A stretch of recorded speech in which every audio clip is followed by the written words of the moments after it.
Can a sword-wielding pizza delivery guy save the world from a metavirus? We're going to find out in Neal Stephenson's Snow Crash.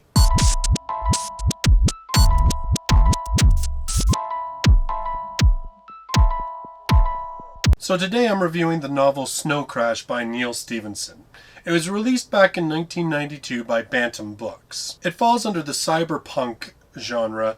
It takes place in a future America which has essentially been broken off into small city-states that are owned and run by corporations. Essentially, corporate America has taken over, just like most of us are afraid is going to happen now. Our main character, Hiro, H-I-R-O, protagonist, is a pizza delivery driver for the Mafia. He also happens to be a brilliant hacker and a sword fighter. But he delivers pizza because it's kind of exciting, because everybody knows that if the pizza's not delivered within 30 minutes, the Mafia's probably going to kill you while they're giving a bunch of freebies to the guy that you delivered late to. Also of note in this world is character YT, which stands for Yours Truly. She's a 15-year-old girl who works as a courier, which in this particular world means that she rides a skateboard and uses a magnetic harpoon to latch onto vehicles to get her from place to place to place. By fate one night, she harpoons Hiro's car as he's delivering a pizza, and they end up becoming involved in a situation where a new drug has been introduced, both a physical drug on the street and then a metaphysical drug that is more of a computer virus that is on the virtual street. Literally, it's called The Street. It is the three-dimensional version of our modern internet, known in this particular world as the metaverse. This book's told in the third person by an omnipotent narrator.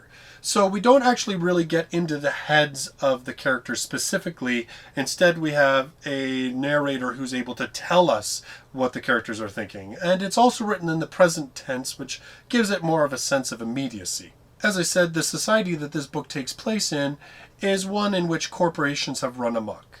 People live in neighborhoods that are effectively owned, governed, and enforced of laws by corporations. It means that outside of these areas, essentially, the United States of America is lawless. So much so that the Mafia even operates out in the open in this particular book. Idea-wise, this book's a little bit all over the map. We have things that focus on the Sumerian language. We have ideas of binary language. We have the notion that the brain is programmable, provided you know the actual operating system language. All of these ideas are pretty amazing. The only unfortunate thing is that often in this novel they are expressed in these large info dump type chapters, which can get a little tedious if you're not into these cool, wacky ideas. But if you like them and you like sort of mixing ancient history and mythology with potential real-world modern twists, then you'll probably love it. However, all of these disparate ideas are held together by what seems like a singular theme, and that is that duality, binary, is good. That human existence lived as both a physical existence and a spiritual existence is what makes us who we are. It's what makes us creative, it's what makes us explore, it's what makes us question. So Stevenson's central theme in this seems to be about freedom. Freedom of choice, one or the other. To live in both places at the same time. There's discussion on how something can be a very liberating idea, but then can be perverted and controlled and turned into such specific instructions that it actually stunts the creativity of humanity.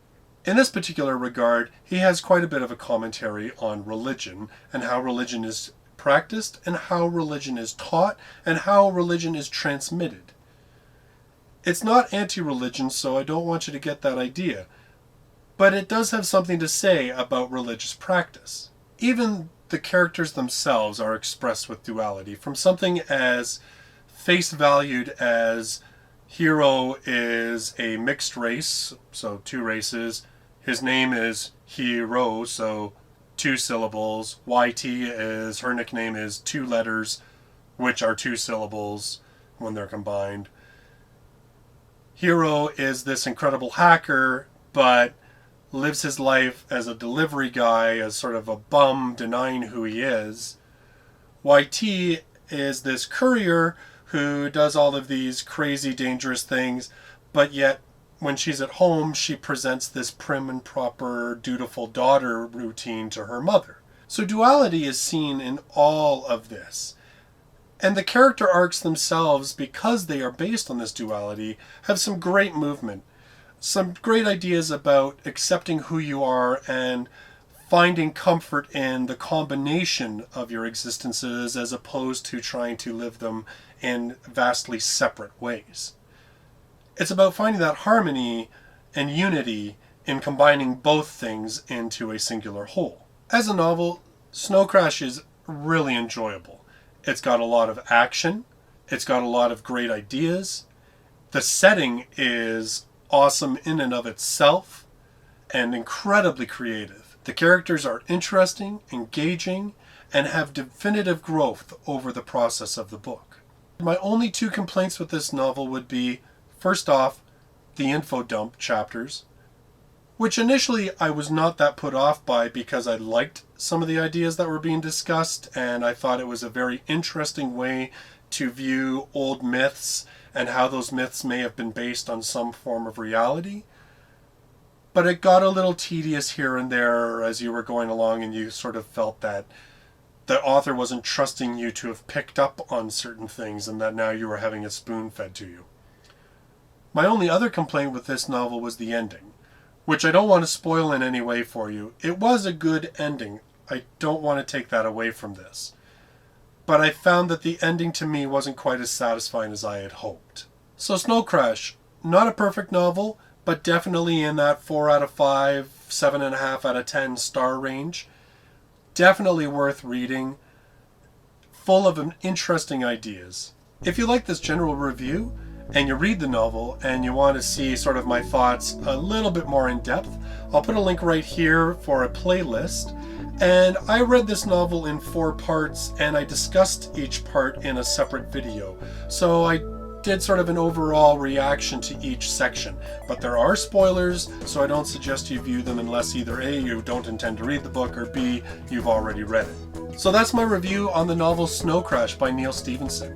I hope you enjoyed this review. Feel free to subscribe to the channel so that you can check out the other features on this channel, including the Read Along Book Club, which will be starting a new book this coming Thursday. Until then, I hope you enjoy reading Snow Crash, and I'll talk to you soon. Bye-bye.